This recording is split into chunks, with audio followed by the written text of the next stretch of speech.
Hey, it's David. Welcome to my channel if you are brand new, and welcome back if you are a subscriber. Always good to see you here. And today we are talking about how to rewire the brain, neuroplasticity, right? A lot of people around these parts are looking for help with confidence and confidence around people, but there are people that want also that confidence to believe in themselves, right? To overcome self-doubt and fear, or procrastinating on what's important in life to accomplish what you want in your business, to grow it or start it. Maybe you want to make a career change or grow in your career. Maybe you have some things you need to accomplish in relationships, romantically, friends-wise, maybe tough conversations with family or something like this. And you know that old patterns of your mind and really your brain are getting in the way, and you know you've got to rewire those to really change your behavior because you're trying to act and you just feel like you can't, you're stuck, right? It's super frustrating. And do make sure to watch this video all the way to the end. I'll be sharing several tips on neuroplasticity and rewiring the brain with you, and one master key on how to really accelerate change in your brain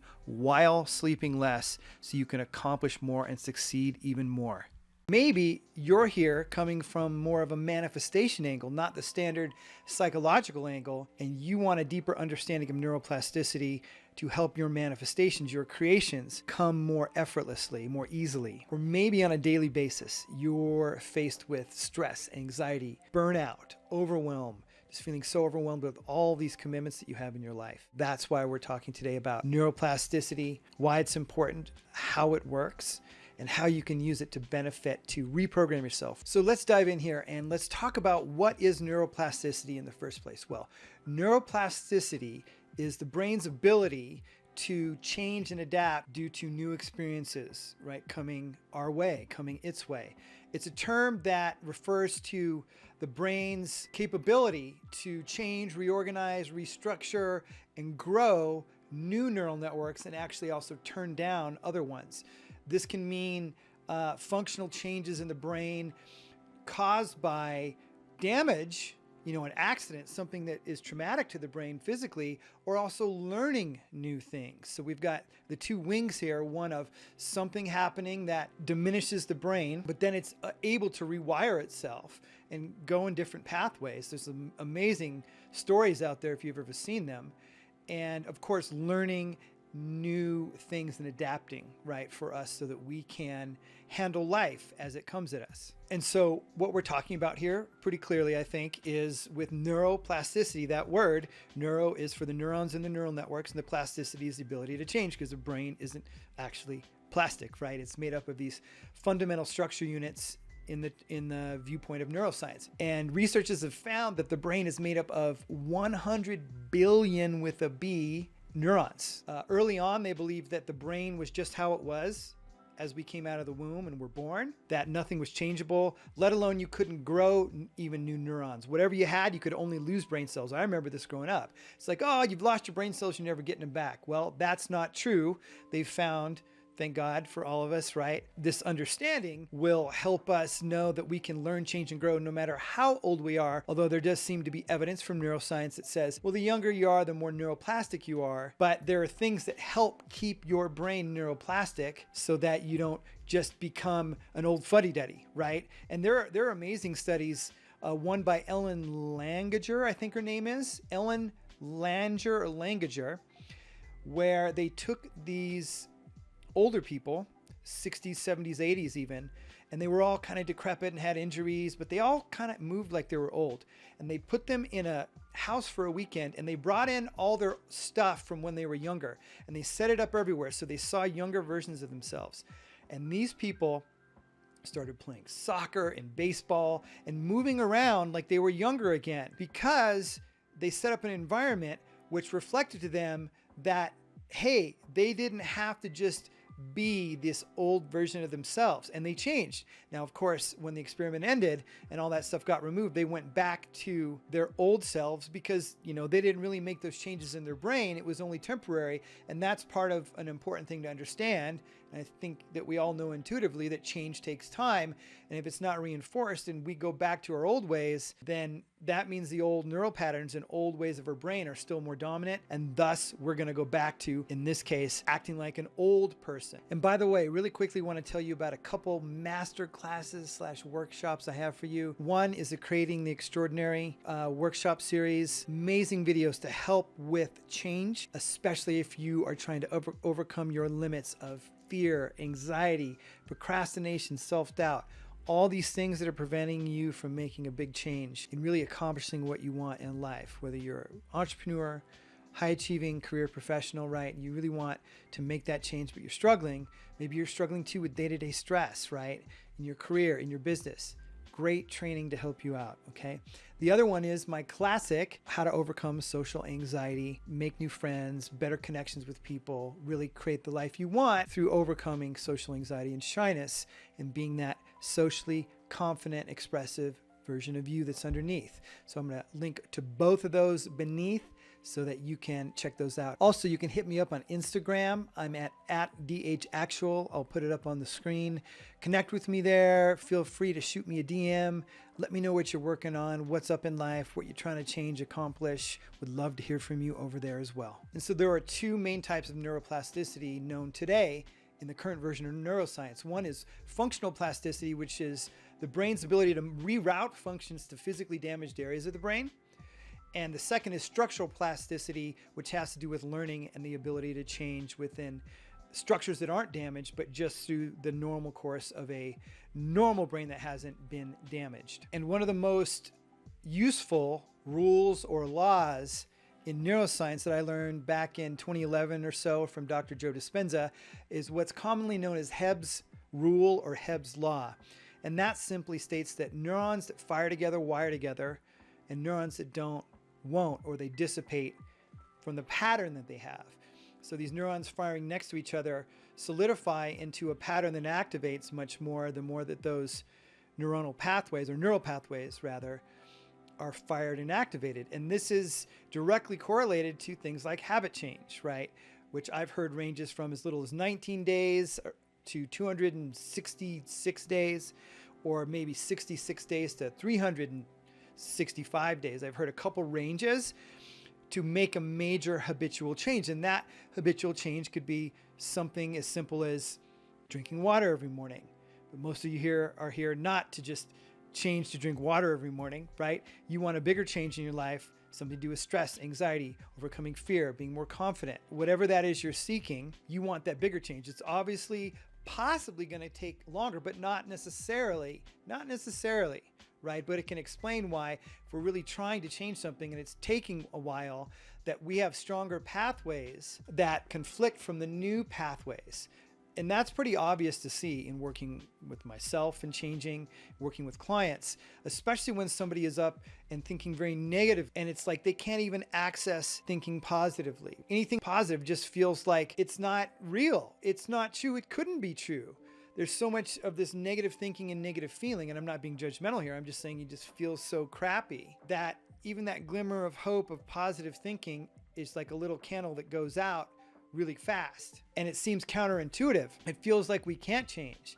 And this is sort of the dark night of the soul process of change that I know I've experienced many times in my life, and I'm sure that you have, or you might be going through it now. And you're trying to trudge forward rather, and it's really difficult, and you just want to give up and quit. But what Hebb's law is telling us here is don't do that. Don't do that. The pattern has not been established yet strong enough in order to dominate over and weaken that other pattern, because once this new pattern is activated, then this one becomes a lot weaker and not the dominant one, or diminishes, right? So why is this important to know? Well, this falls under the classic category of self-sabotage, where the brain is kicking in and sending off danger signals to us, and we're getting afraid of what's unknown to the brain, right? It's that new change we're seeking. It could be something like public speaking, right? It could be starting a conversation with somebody across the room at an event, a gathering, a party, a dinner party that you're afraid to do because the brain has a pattern of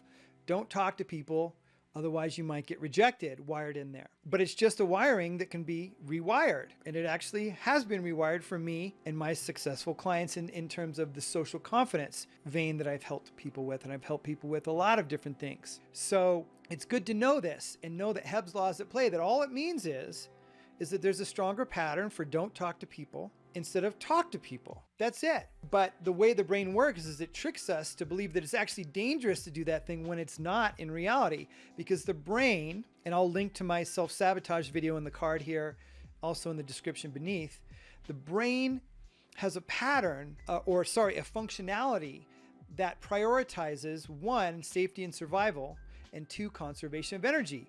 It takes energy to create a new pattern instead of just keep running the old one. And that's why it fights back and makes us believe crazy things like, no, you can't change. No, you're just a socially anxious person. No, you can't go off and start a new business. That's crazy. You're gonna fail.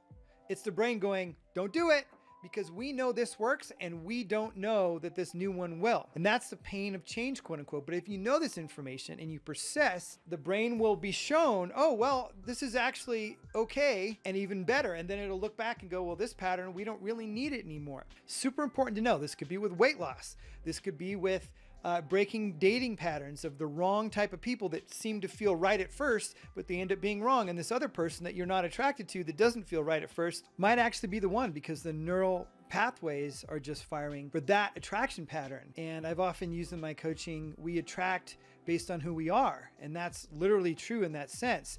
And so if your relationships end up being unhealthy, well, you need to take a look at your pattern, right? And your neural pattern that's firing, that starts off good and it always ends in flames. And all these people are actually the same person based on your neural pattern that you are attracted to. Well, you need to do some introspection and go, what do I really want? And reverse engineer it to, well, if I want a healthy relationship, maybe there's something in that initial attraction pattern that is actually a red flag that feels right, that is actually wrong. And that's where this stuff gets really counterintuitive sometimes. And to look at this quite simply, the results that we have in our lives are a reflection of our neural patterns, right? So if the neural pattern is working, meaning we're having that result in our career, business, relationships, health, etc., then that's fine. We don't need to touch it really. But if something isn't happening, having an understanding that there's a pattern that's running and that I need to intervene and change it, and not only that, but do the work to see it through. And having this understanding can make us go easier on ourselves when we're having those challenges of change. So having that awareness of this, and even that self-compassion or neural compassion, right?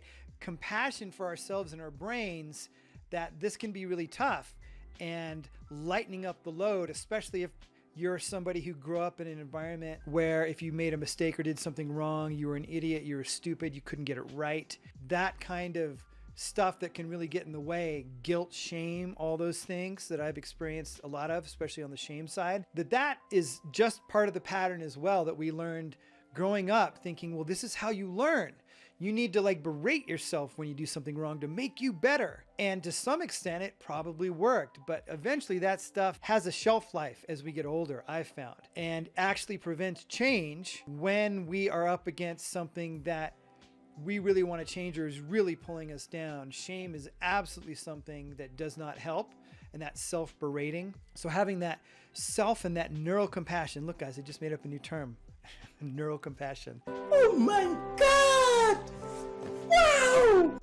Wow! Is key here. So what else can we do to make it easier to make these neuroplasticity changes in our brain for more confidence, more success, more positivity, more ease and effortless in manifestation, if you're coming from that angle, right? Exercise is like in every study ever existed, right? And I would say that yes, exercise is great, but also variation. And so the key of variation, there are things like, if you want to make a change in your life, don't drive the same route to work or walk the same route to work.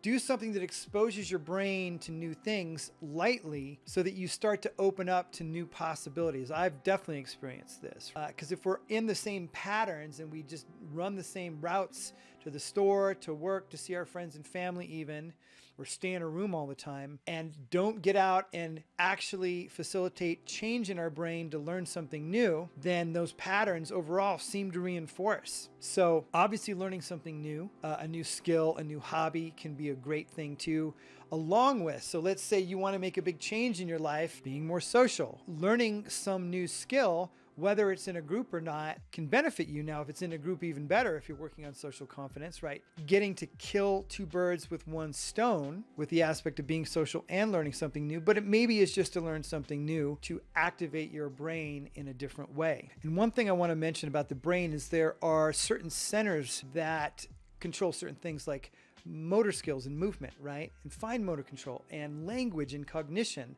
So different activities connected to that. Obviously, if we are learning a new language, that's going to really light up the language center of the brain versus doing something more physical, taking a class, workout class, or going to martial arts or yoga, activate different centers, going and traveling, going to see art or actually painting art, all going to activate different parts of the brain and help to open up for neural change, shake up the patterns, and install ones in the direction that we want to see results in. And of course, one major tip that comes along with brain health is rest.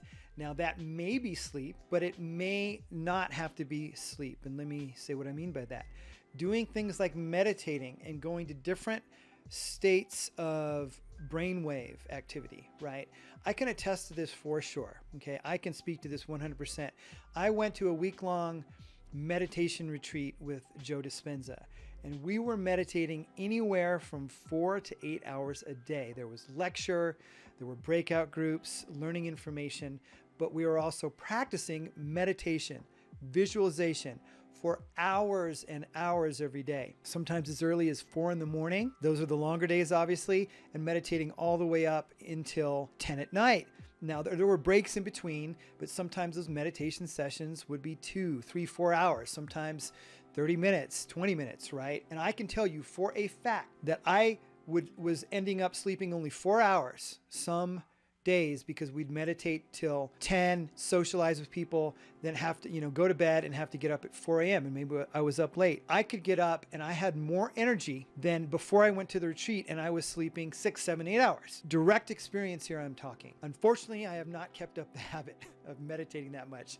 Well, I don't know if I could, but I can tell you this, that I'm now currently meditating every morning, 5-10 minutes. I also do visualization. And if somebody comes to work with me as a client, you better believe we are going to be instilling habits that work for you around meditation, visualization, which actually help the brain rest, even though you're awake and conscious. Okay. Now there are different states of consciousness, different brainwave levels, alpha, beta, theta, delta, there's even gamma. Joe Dispenza have done a lot of research in that, but I'll maybe make another video on that. I've explored using brain entrainment. My free meditation track has brain entrainment, takes you down into alpha. That helps us program the brain better and also relax into ourselves and get some rest and rejuvenation a little bit. The deeper you go, the more of that brain rest you actually get. I believe delta is the deepest brainwave state, or one of the deepest ones that helps your brain rest. The common thing is get your rest, get your sleep. But if you're not getting good sleep, even though you're under for 8 hours, well, that's not good. Like if you have sleep apnea,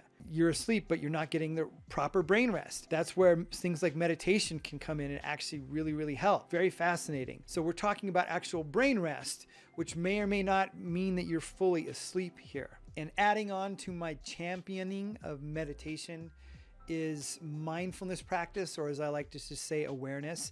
To me, that's mini meditation throughout the day. 5-10 seconds, taking a break, being aware, using our consciousness, not what we're thinking, but how we're observing our thoughts, our emotions, objects around us is hugely beneficial to having those moments of rest. And we don't need neuroscience to tell us this. We can practice it and experience the benefits immediately. They're undeniable, okay? A lot of times science just backs up stuff that spirituality, other traditions have taught for a long time. There are definitely things that science has discovered anew, but oftentimes it's just reinforcing things that we go, well, duh. Yeah, I know that. I've been doing that. It's wonderful to have the reinforcement, though. That's why I'm making this video. Reinforcement of neuroscience, how neuroplasticity works, and how we can use it to benefit us in change. And the last thing I'll mention here is play. Actually play, whether playing games, playing a sport, right? That sense of play, being playful with each other. Creativity is a sense of play as well, has been shown to really stimulate the brain in positive ways that can help facilitate creating new experiences, new neural patterns in the brain. And I just want to briefly mention that right now coaching is open and you can apply below, send an application to apply to work with me on creating that change that you want in your life. Whether that is overcoming fear, procrastination, self-doubt, you're dealing with too much stress or anxiety, whether you're an entrepreneur, career professional, and you want more of that calm, confident ability to handle anything that comes your way, then you can apply for coaching and we can talk about what that looks like, discuss the details of what that looks like to work together. Or also, right, I still help people with social confidence, being confident around people, that as well. Both types of people, kind of categories, two categories if you will, can apply, and would love to see if or how I can help you out. And please like and subscribe. That will tell the algorithm that this stuff is useful, the channel, the video, and will help send it out to others that are looking for help on this very topic. Like, hopefully, I'm imagining if you watch this far, this has helped you to be captivated this long by this topic. And always drop a comment, feel free. Love to interact with you guys. I always get back to you. Unless you're a troll, then sorry, probably not getting back to you. But if, you know, have some kind of meaningful exchange, I love it. Something that you learned, some insight you gained, whatever change you're trying to make in your life and how this video hopefully helped, would love to hear about that in the comments below. So thanks so much for watching this video. Your time is valuable. I really do appreciate it. And until next video, I'm complete.